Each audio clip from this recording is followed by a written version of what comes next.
મિત્રો જો તમારા છોકરા નાના હોય અને મોબાઈલ યુઝ કરતા હોય તો બહુ ધ્યાન રાખજો, કારણ કે મોબાઈલ છે ને એનો જીવ લઈ શકે છે. કારણ કે મહારાષ્ટ્રની અંદર 12 વર્ષના છોકરાએ એના મોબાઈલના લીધે એનું સ્યુસાઇડ કર્યું, આત્મહત્યા કરી છે. અને એનું કારણ એક જ હતું, કારણ કે ગેમ બહુ રમતો હતો અને ગેમની અંદર કંઈક પૈસા હારી જતો હતો ને એમાં કંઈક સ્ટ્રેસમાં વયો ગયો અને સ્ટ્રેસમાં પછી આગળ ને આગળ એને કંઈ ખબર જ ન પડી ને 12 વર્ષનો છોકરો મિત્રો આત્મહત્યા કરે. એટલે આ બહુ મોટી વાત કહેવાય, કારણ કે એનું માઇન્ડ ક્યાં લેવલ સુધી વયું ગયું હોય અને ક્યાં સુધી એના માઇન્ડની અંદર સ્ટ્રેસ આવી ગયો હોય ને એ જ નથી અત્યારે તો ખબર. 12 વર્ષનો પહેલા તો છોકરો કહેવાય જ નહીં, 12 વર્ષનો બાળક કહેવાય.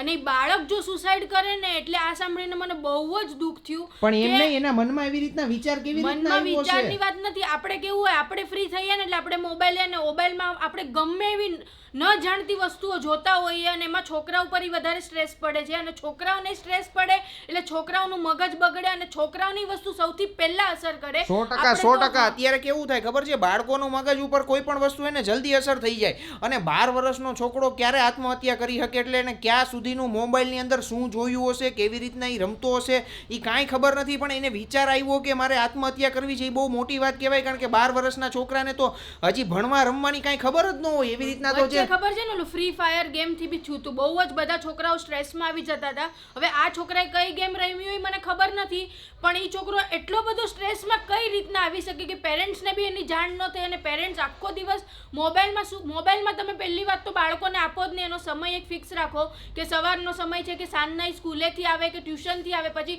અડધો કલાકથી વધારે આપવાનું જ નહીં. અમે 100%. એટલે આમાં શું છે ખબર છે, તમારે ટાઈમ ફિક્સ રાખવો પડે. જો તમે ટાઈમ ફિક્સ ન રાખો ને આખો દિવસ જો તમારું બાળક મોબાઈલ રાખીને બેઠું રહીએ, પછી એમાં શું રમતું હોય શું ન રમતું હોય તમને ખબર ન હોય, તમે ધ્યાન ન દેતા હોય. એક બાજુ છોકરું મોબાઈલની અંદર પડ્યું હોય, બીજી બાજુ તમે તમારા મોબાઈલમાં કામ કરતા હોય, ગમે એ કરતા હોય, પણ આમાં છોકરા ઉપર બહુ જ ખરાબ અસર થાય મિત્રો મોબાઈલનો. બહુ જ ખરાબ. મહારાષ્ટ્રની અંદર એક છોકરાએ આત્મહત્યા કરી, એનું એક જ કારણ છે મોબાઈલ. તો હવે મિત્રો આમાં આપણું બાળક પણ ક્યાંક ને ક્યાંક આવી રીતના ક્યાંક બીજી ઉપયોગે ચડી જાય, બીજા કોઈક રવાડે ચડી જાય, તો આમાં મિત્રો આપણે બહુ ધ્યાન રાખવું પડે. જો આપણું બાળક મોબાઈલ વાપરતો હોય તો એનો ફિક્સ ટાઈમ કરી નાખો આજથી. હું તો કહું છું, જે પણ વ્યુઅર્સ મારો વિડીયો જોવે છે એના ઘરમાં કોઈ પણ નાનું બાળક હોય, મોટું બાળક હોય, મોટો વ્યક્તિ હોય, પણ મોબાઈલ વાપરવાનો ટાઈમ છે ને થોડોક લિમિટમાં રાખો, ઓછો કરી નાખો. મોબાઈલ જેટલો વપરાશ વધી ગયો છે ને એટલું આપણા માઇન્ડની અંદર છે ને સ્ટ્રેસ વધી ગયું છે. મોબાઈલમાં જરાક નેટ નો આવે ને ધવલ 2 મિનિટે ત્યાં તો છોકરાઓ આમ આરોટવા માંડે કે નેટ કેમ વયું ગયું. એટલે આજકાલના છોકરાઓમાં છે ને પહેલી વાત તો પેશન્સ લેવલ જ નથી.